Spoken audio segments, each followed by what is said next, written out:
Ladies and gentlemen, welcome to the Hyperconscious Podcast. Alan, what is hyperconscious? Once you understand why something is the way that it is, now you have the power to change it. Great conversations with great people and great questions are the keys to the kingdom of unlocking your consciousness. Every single action that you do starts as a thought.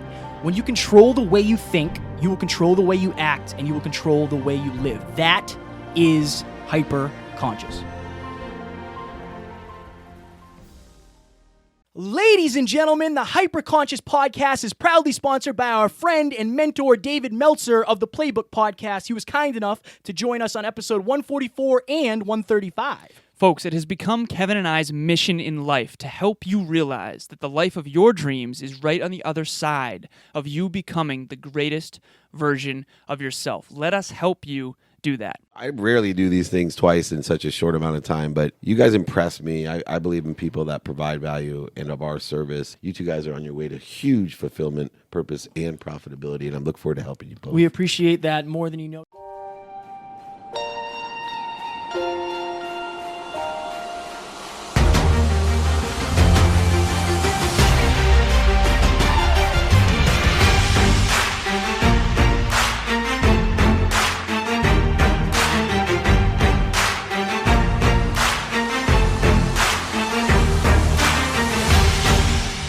Ladies and gentlemen, welcome back to another very special, as always, episode of the Hyperconscious Podcast. We hope you enjoyed our latest episode where Alan and I did a small talks rep on, what did we do? Blind spots. Yes. And for those of you who listened in the first 24 hours, I know that the audio was off. Something happened when I exported it, so it cut it off. Go back and listen because you missed the best 6 minutes of the episode. I jeffed it. Today, for episode number 265, we are going to do an episode on strength versus warmth. So basically, getting results, but also being able to connect and be loving along the way. One of the most difficult things in the world to do. But before we go into this episode, I want you to go to the hyperconsciouspodcast.com, click on join, #HyperConsciousNation. Folks, the group is growing. We had 6 additions recently. And if you go in there, you are going to be supported, and you're also going to get updates on what episodes are launching each week. Go in there, share your story, be vulnerable, and you will grow with us. Speaking of growing with us, January 25th, guys, you've heard me say it, but I am convinced that everybody thinks their year is going to be amazing. They set the intention that this year is going to be different than every other year, and then they don't do anything different. Right. The result you get is based on the effort that you put in. So join us at the UMass Lowell Conference Center, January 25th. We have a full-day event. Alan and I are speaking, Joanna DePaney is speaking, Brant Pinvidic, Tori Aletto, Britt Franks. We're working with Eric Thomas's media gal, Nikki Saunders, and then we also have Mark Metry. The lineup is so stacked that I said Mark Metry last. That's how stacked the lineup is. That's how stacked but it is. Our goal is Mark. Yeah, sorry, Mark. Our goal is to make sure that you have the actionable steps to make 2020 the best year of your life and then build on that every single year. Everyone that went to Your World Within Live came back with more ambition, and I'm starting to see even more of the compound effect of that event pay off. One of my clients just landed a huge job. Yes. And most of the people that went to that event have left or changed jobs since. Yeah. So the growing pains are real, but I'm telling you, you want to change your life in 2020, this is the way. Okay, strength versus warmth. Why and what is it? What does it mean? Where do we get it from? All that. So we read a book. So this time last year, December 2018, Kevin and I were living in Florida. Yes. With T-Mac. T-Mac Attack. He recommended a book called Compelling People that we listened to, I think, while driving down to meet Phil and Wade for the first time. No, we listened to the Cognitive Biases on the way down there. Oh, we did? Yeah. Okay. I listened to that book down while I was in Florida. I know that. And I remember thinking that this concept was absolutely fascinating because I've said many times, the most intelligent people in life can hold 2 seemingly opposing ideas in their consciousness simultaneously. Strength. How can you be disciplined, assertive, results-driven, get the outcomes you want, strong, hard, calculated, okay? And then on the other end, how can you be warm, loving, open, sincere, honest, genuine? And I think that it's righty and lefty. And you need both. Imagine someone who's only warm and loving and nice, but not good at getting outcomes in their life and not getting results towards their goals and dreams. Now imagine someone who, and you probably know someone like this, who's so dedicated to their goals and dreams, but they sacrifice their relationships and their family and sometimes their children at that expense. So how do you be assertive in your own life and disciplined, but also loving and sincere and honest and connection-driven as well? It's interesting because it's almost like the people on the strength side are probably on the higher end of the Drive to 5, right? That makes sense. Yes. And then the people on the warmth side are on the lower end of Drive to 5. Yep. Now, the problem is you don't know the other side, right? So if you're super warm, you don't understand that there's no hard feelings. Like it's if you and I are having a business meeting, it's you and I, Right. we are far more hardcore than we would be Right. otherwise because we put feelings aside Yep. and we're looking for results. But I think most of the reason why we're able to do that together, and I would say I'm more on the warm side than you are, 100%. is because I understand the strength side now. Right. And you understand the warmth side now. Yes. And I think that, And the value of each. yeah, I mean, if you think of somebody like Steve Jobs, right? Yes. Steve Jobs was all strength. All strength. And- Very little warmth until the tail end of his life. Right. Yeah. But anybody who was warm would have hated him. Yes. And I think that you have to understand that, like, the people that you see who are crushing it in business are savages behind the scene because you have to be. Because you have to be. Because that's where the mentality is. And again, Like you in the gym.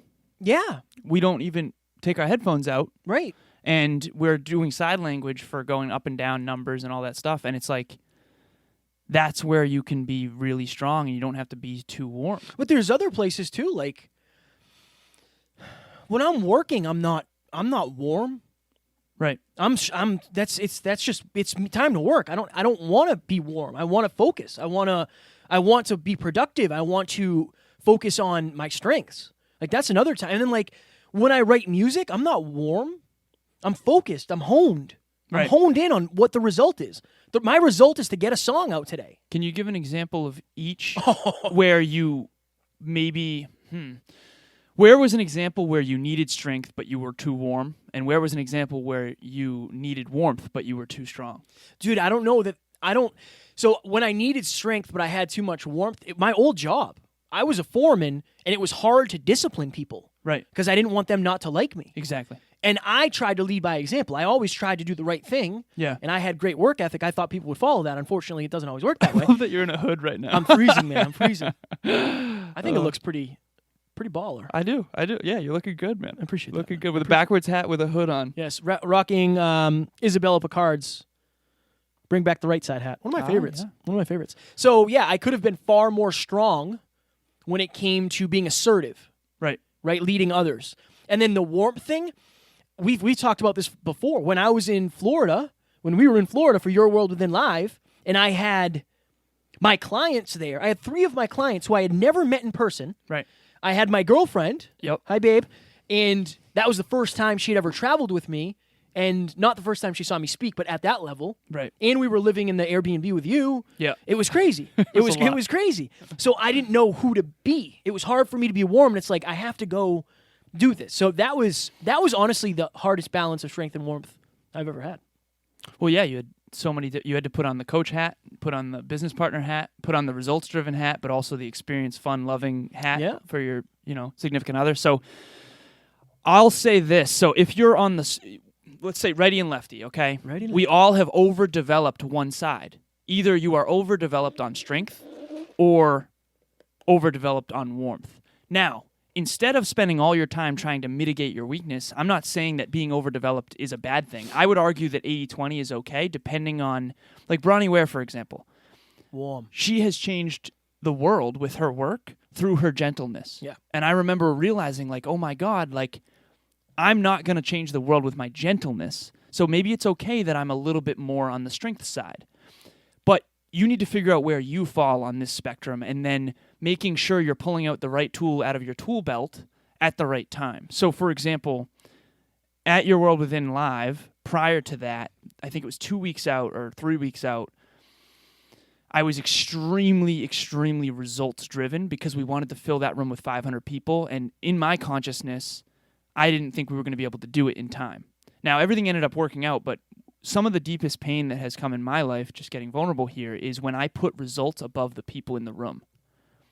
This is very difficult for me. Even last time I was at the gym with Emilia, I told her this is the most selfish place for me. Like the gym, it's very hard for me to be warm and loving with her, also being very, very results and mastery driven in the gym. And she's been actually so unbelievably loving toward me and supportive when she says that I'm getting better at that. But that's like a real struggle for me in an environment where I'm usually just completely selfish. Like I always have my headphones in. People even come up to me and ask, they'll say like, I love your podcast.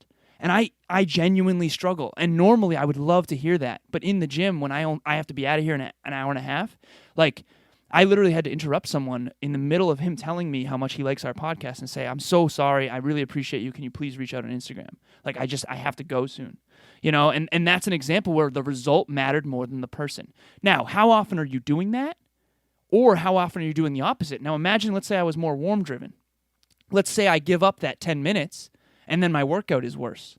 You just have to understand the implications of each and where you fall. I know for sure my natural inclination is on the strength side, and I need to work on the warmth and loving part, which I have been doing, and I know that you're probably the opposite. Let's be philosophical. Let's try to... So, for me, if you listen and you're from our gym, you know, like, I'll shoot the shit with you whenever. Right. Sometimes I'm in the middle of boxing, and somebody will come up and start talking to me. It's like, all right, screw it. Let me take these gloves off. I'll chat. Right. But for me, do you think that's because I'm warm first? Yeah. So it's just easier for me to... There's always a priority.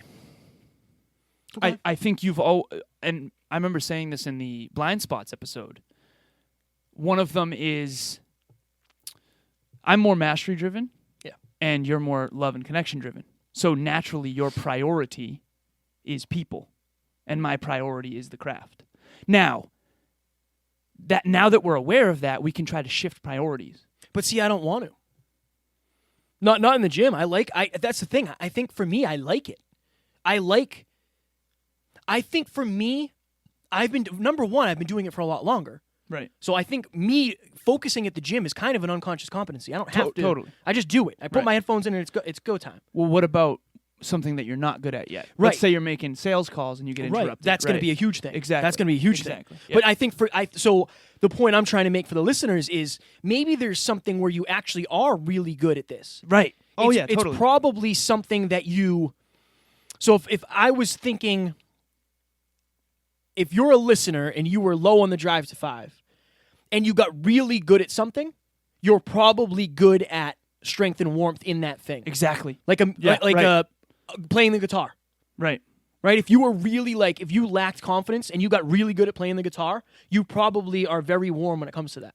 Maybe I won't say probably. There's a chance. Well, because it requires less of your focus. So just so everyone knows, there's a primary and secondary focus of the human mind. David Meltzer was talking to us about this on our last coaching call. Yesterday. He was saying how he was trying to do an email while talking to us, and I hammered him with like a pretty terrible question. It wasn't good. Yeah.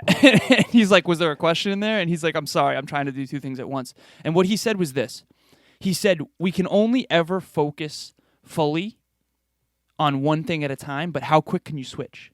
And that's what I'm trying to get better at. Because honestly, Kev, I think that strength versus warmth is leadership. How well do you dance between these two extremes is leadership. And that's why the dramatic reading is The Rock, because I consider him one of the greatest leaders, honestly, I've ever studied. And I think he's unbelievably good at being unreasonably strong in his own life. I always say, in private, be unbelievably strong, but then be warm and service-driven and others-driven in public. So let's do this then.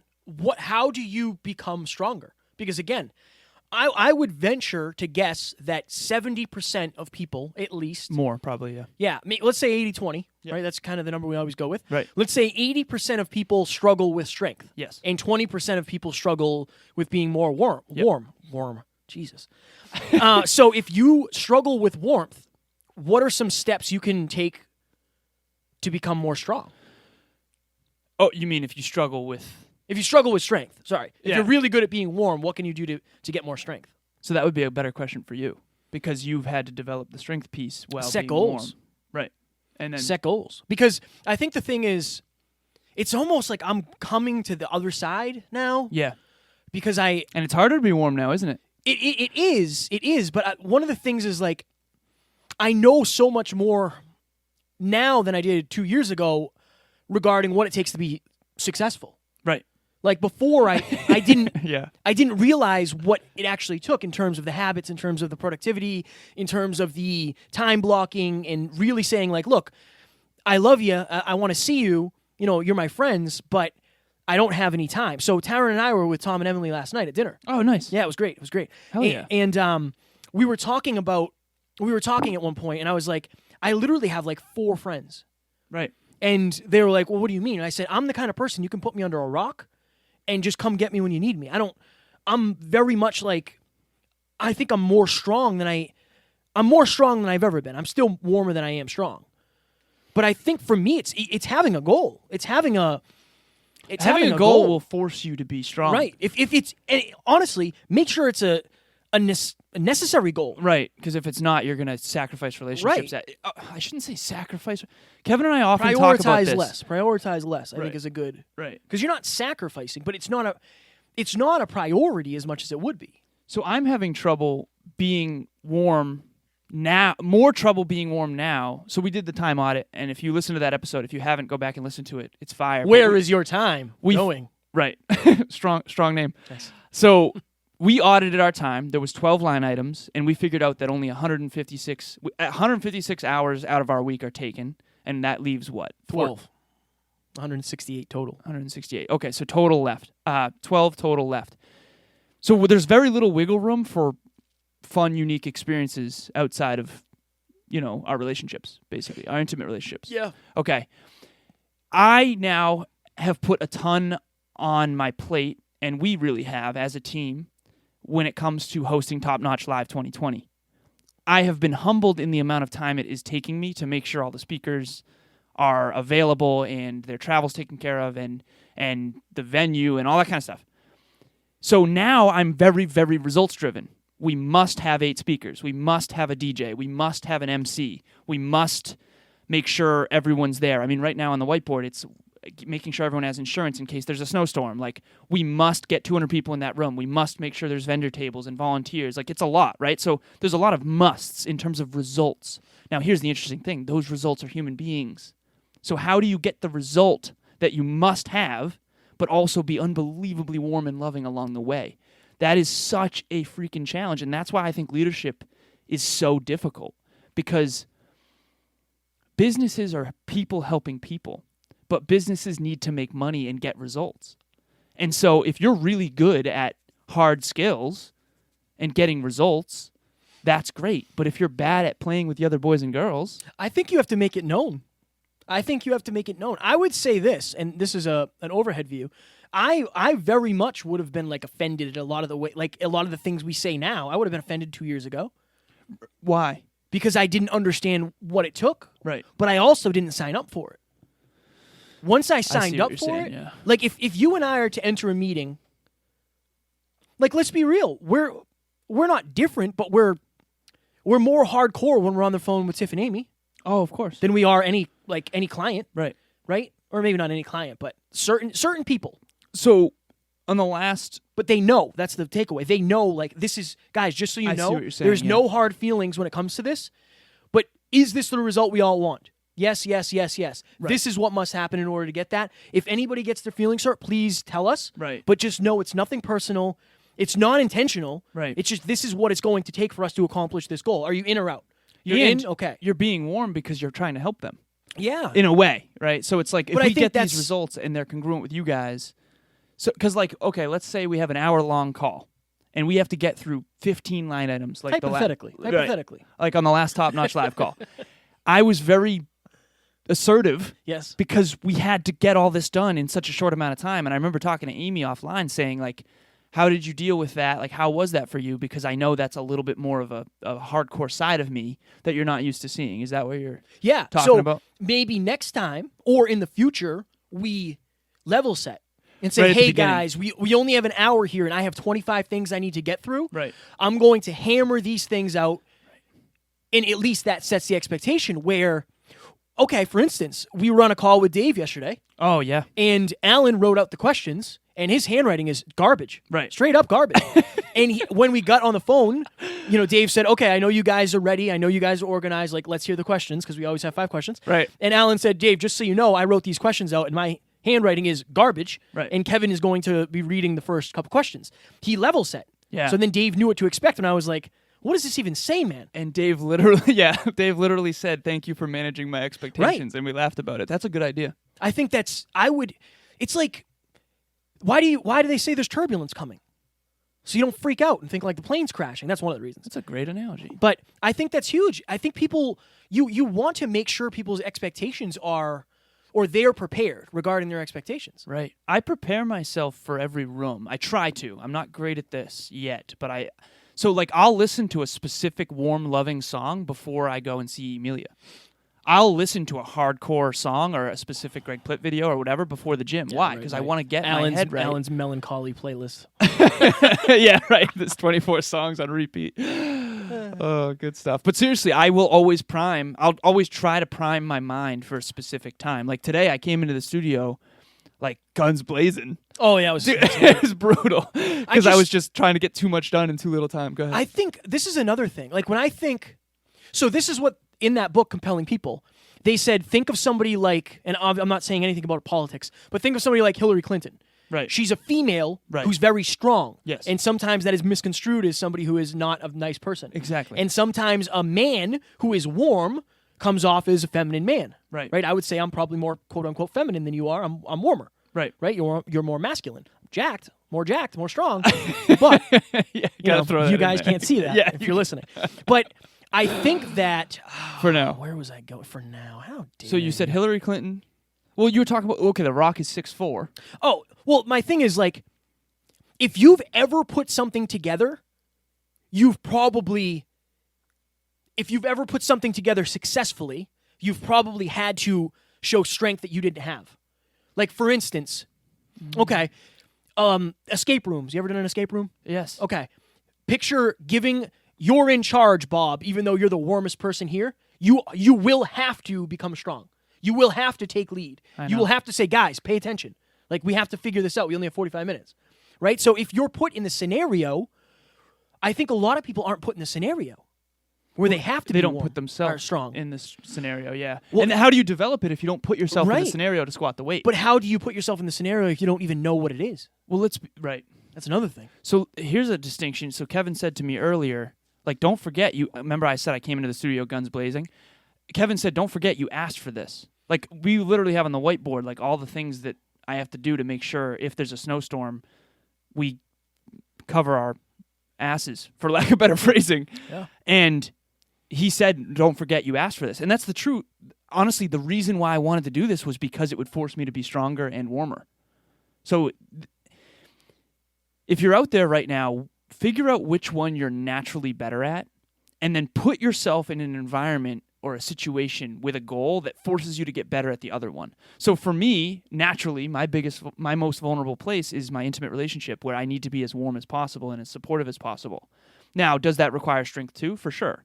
But like, that's not my natural tendency, so that requires growth. And no wonder why I'm growing most in that area. Whereas with you at the beginning of this podcast, all of a sudden you are responsible for so much. Yeah. Of your own goals that you chose in advance, and now you have no choice but to like be ridiculously strong and be disciplined. I almost think it's better to be on my end. I think because I don't know, man. They're both challenging. It depends on the result you want. It depends on the result you want. Because I might be a little bit less successful with more connection. Right. Right? It depends. It does. It depends on what you want. The interesting thing is these are integrated, though, because it depends how you define success. But like, you're better at connection, and the listeners will attest to this. They're here most likely because they connect more deeply with you. But maybe some of the theories that I bring to the table or ideas are beneficial for their macro. Yeah, but I think I'm thinking of it like this. Like, okay, let's do this. Okay, so I live with Matt. When Matt's home, I have to be warmer than I would be if he's not there. Right. So I think your circumstances dictate your strength and if I lived alone and I was working alone, I could be strong all the time. Yeah. Savage mode only. And then when I spend time with Taryn, or when I spend time with you, in the studio or with a guest or when I'm hanging out with Matt. That's another thing. I think you also have to understand what arena are you in. Of course. What arena are you in it's okay to be all strength in certain times. If you have your own gym, go all strength. Exactly. Go all strength. I think that's why The Rock does that. Probably. He has his own gyms everywhere he goes. But then again, he does social media, which is warm. He does social after media. his workout, though. Not always. Sometimes it's in there. Yeah, that's true. I think he's just a Do master. you think he primes himself? Well, He's probably like me. He's been working out for 20-something years, 30 years probably. Yeah, but I think his natural tendency was the strength side because he's macro-oriented. Yeah, and but results-oriented. he's also an actor. And he's been in wrestling. Yeah, so like he's he always had he had to develop warmth. I think, I think. True. Very true. So if you're out there right now and you struggle to be assertive and stick up for yourself when others are imposing on you, you struggle to... Basically, if you're an obliger, if you're an obliger, you are warm and loving and kind, but you struggle to really, set boundaries and make sure you're getting your own stuff done. You take somebody else's result over your own. Right. It could be I wanted to have a hard conversation today with you, but I wasn't strong enough to do it. So I just stayed warm, and I'd rather just be connected rather than shake the boat. Exactly. You got 6 seconds here, and then that's gonna beep. That thing there, that timer is gonna beep. Oh. And then you can do your dramatic reading. Sounds good. Sounds good. So- Powerful episode. It was. But like Alan said, if you find yourself somebody who is an obliger and you want to be more assertive, give yourself a result that you want. Yeah. Set the intention to get that result. I've been talking to my clients a lot about setting intentions. Every time you step in a room, set an intention. You could step in the room, set the intention that I'm going to be more assertive. I'm not going to feel, when I leave this room, I will not feel walked on. Right. Like, I don't want to do that. Right. You most likely aren't going to overshoot the strength. You might, but if you do, use it as a learning experience. Yeah. And that's the only way to develop it is to express it. And if crap hits the fan, apologize and say, hey, look. And if you're on my end, step into the room saying, I want to facilitate a fun, unique experience. I want to be warm and loving. I want to have fun and have some sense of humor and enjoy myself.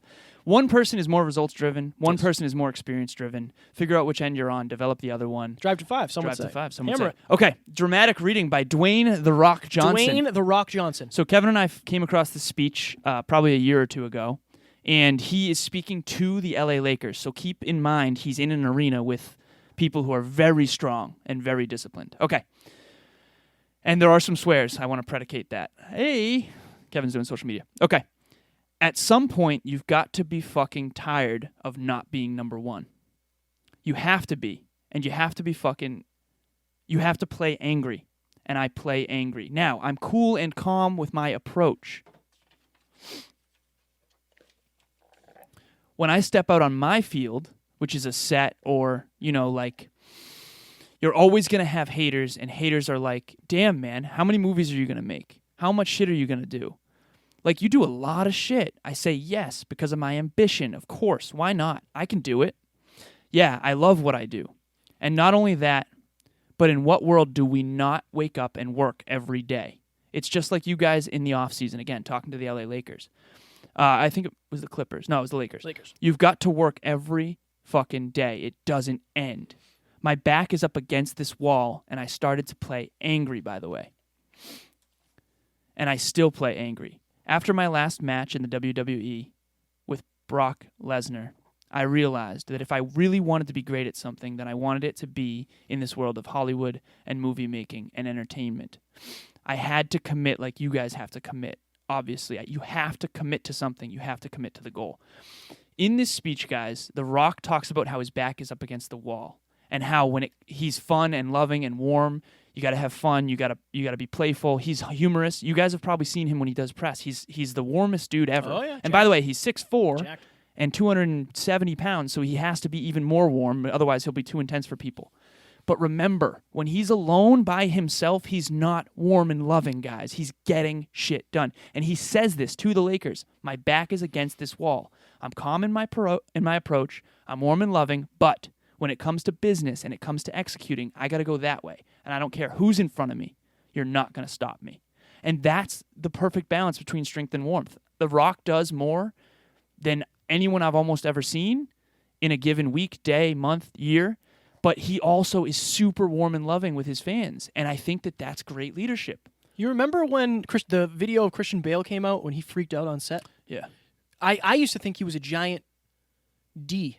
Right. For that. Right. I'm pretty sure him. So for those who don't know, I'm going to hammer this quick because we've got like a minute. I think it was on one of the Batmans. Somebody broke Christian Bale's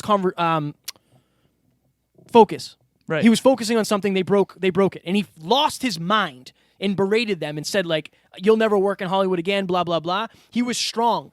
That was all strength, no warmth, because he's doing his craft. He wants to be one of the best actors in the world. He's only results driven. We have to shoot this movie. I can't be off. So that is a good example of what happens. And there's millions of dollars on the line, too. Right. By the Okay, way. we got to go. Yeah. Ladies, Oh, wow. ladies and gentlemen, we hope you enjoyed this episode. Up next, Alan and I were lucky enough to sit down with the one and only Britt Franks. Oh, So yeah. she's actually going to be speaking Yes. at Top Notch Live 2020. She used to work with the one and only Darren Hardy, but now she is focused on helping other people deal with their mental health. And her movement is Rise Up. So Britt Franks it was at Fire episode. One of her main mentors is one of my heroes, Darren Hardy. Do not miss this rep. She has undying self-belief, and she has risen up. That's it. Yeah. We hope you will enjoy. Talk to you soon. Talk to you soon.